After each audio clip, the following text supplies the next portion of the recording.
What's going on, guys? Welcome to another episode. Today in this video, I'm going to be doing the test fit number 2 for my new wheels and tires. Now, if you guys saw from the previous one, when I tried to mount these things up, it didn't quite work. The brake caliper was an issue on the front. It wouldn't clear the backside of the spokes. And for the rear, it was good, but I still needed to do a fender roll and pull.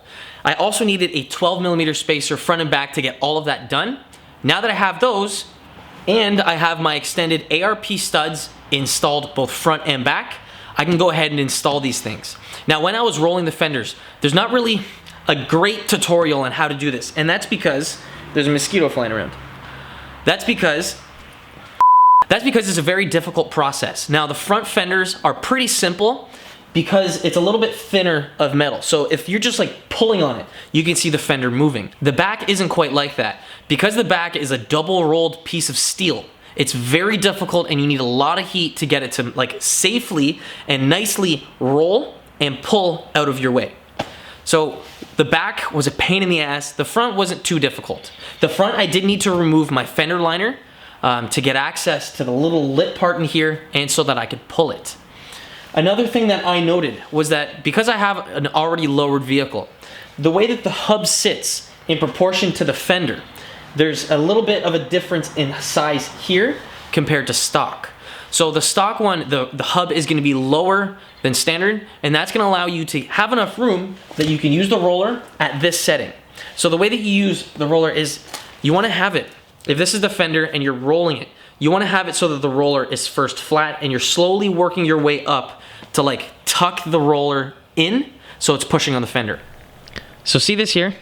This little part right here, this little lip, I had to pull and tuck in because on a standard car, when you have it and it's completely stock, you're gonna have a little lip that sticks out. To get it so that your wheel and tire is gonna sit in there nicely, you're gonna have to like basically bend it upwards. To get that done, you need a heat gun and you need a fender roller. Now, if you have adjustable coils, you're gonna have to lower it. Or actually, no, you're supposed to raise the car so that this grows and this end down here, which is a part of the hub, will drop down.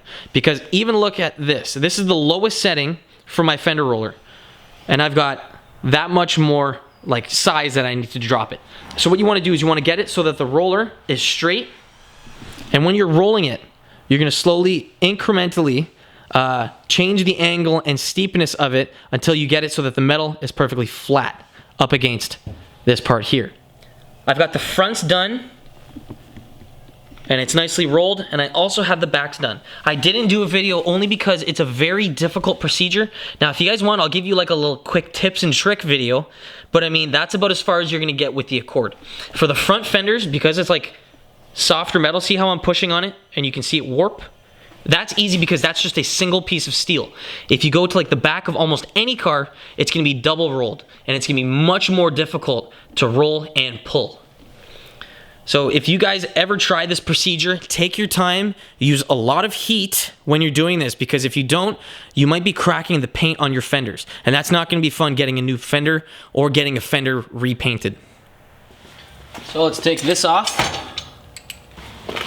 Now, if you guys remember, I have to put on that 12mm spacer so that it'll clear the brakes.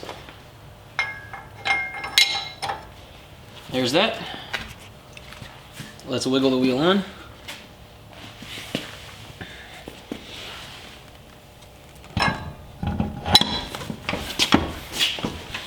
Now, if you guys remember, we have ARP extended studs, so you're gonna have to use some sort of open-ended lug nut when you're doing this.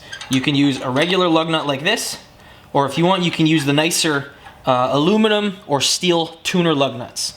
Now, I have some, but I'm not using them only because the amount of thread that's sticking out isn't bigger than my open-ended Muteki lug nuts. So this is that other lug nut I was talking about. This is the tuner open-ended lug nut. So you essentially just bolt it on just like you would with a regular lug nut, but the difference is you have more meat holding onto the threads, just like that. So if you like that kind of look and it's protruding past the face, you can go and use that kind of style, but I'm gonna be using these smaller ones that make it flush with this part.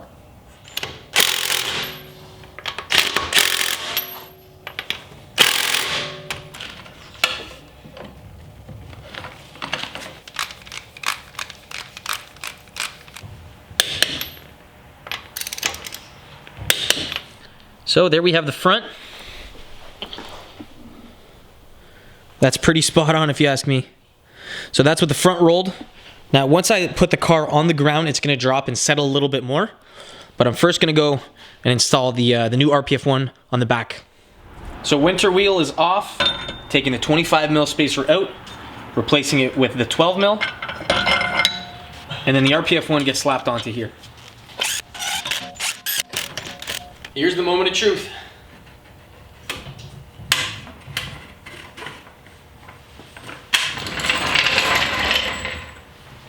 Now just to finalize everything, grab that torque wrench that we used from before, torque up all the wheels again just to make sure they're at the right spec, and then go have fun with your new wheel setup. Now, if I were you guys, if you really like your car and you really care about your paint, I would get the fenders rolled at a place.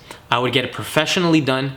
If you ask me, it's a very difficult and it's kind of like an art. You're doing body work, pretty much. You're trying to get it so that the fenders will fit your wheels nicely. If you guys care about your paint, if you guys care about your car, your fenders, you don't want to get it hacked up, and if you haven't ever done it before, I would get someone to do it. On the other hand, if you have a car that isn't the greatest, you don't really care, or maybe you just want to learn on how to do it on your car, by all means, pick up one of these fender rollers, get this done, and it's a pretty simple job. Fine-tuning the fitment, fine-tuning the rolling, is where it's going to be that extra work of art. Not cracking the paint is also a really huge thing, so definitely use a heat gun on all the fenders when you're doing this. So this is it, guys. Wheels and tires are mounted, they're in, doesn't rub, and it's awesome. I've got the spacers up front so that I can clear my brakes. I have the spacers in the back so I'm flush with the fenders. Fenders are all rolled and pulled, and it looks killer. This is not an ideal setup for a rainy day or something like that. If you're looking for a set of rain tires, these RS3s that I have are definitely not that. If you guys want a super grippy set of nice summer tires that are like amazing when it's dry, these are definitely the go-tos. After everything's all said and done, I'm really happy with how it sits. I did have to do a couple modifications to get this wheel setup to work, but I can run many different kind of wheel setups with different size spacers very easily. I ran with ARP studs, I've got spacers, I've got these wheels with open-ended lug nuts, and it's awesome. So I'm gonna show you guys quickly what it looks like. If you guys have any questions regarding the video, throw them down in the comment section below, and I'd be more than happy to help. Again, guys, thanks for watching. I'll catch you in the next one. Peace.